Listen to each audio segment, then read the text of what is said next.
இன்னைக்கு கடவுள் நம்மளுக்கு கொடுத்துருக்க வசனம் உன்னத பாட்டு 7:12. அதிகாலையிலே திராட்சை தோட்டங்களுக்கு போவோம், திராட்சை கொடி துளிர்த்து அதன் பூ மலர்ந்ததோ என்றும் மாதுளஞ்செடிகள் பூ பூத்ததோ என்றும் பார்ப்போம்.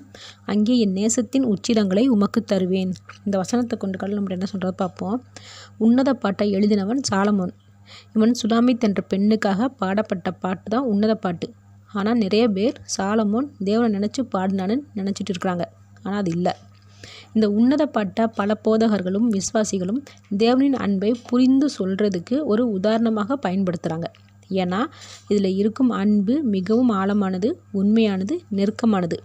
அதனால் மனிதன் காதல் மூலம் தெய்வீக அன்பின் உணர்வை விளக்கி சொல்கிறதுக்கு சுலபமாக இருக்குது. இதுதான் உண்மையான காரணம். சரி, இந்த வசனத்தில் அதிகாலைன்னு சொல்லப்பட்டிருக்கு. அப்படின்னா தேவனை தேடும் சிறந்த நேரம், புதிய ஆரம்பம், காலை ஜெபம், தேவனுடன் முதன்மை சந்திப்புன்னு அர்த்தம்.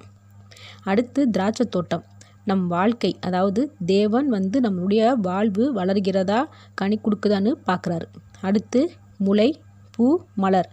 முளை என்றால் விசுவாசத்தின் தொடக்கம், பூ என்றால் விசுவாசத்தில் நிலைத்தல், மலர் என்றால் அன்பின் முதிர்ச்சி, பரிசுத்தம் என்னும் பொருள்.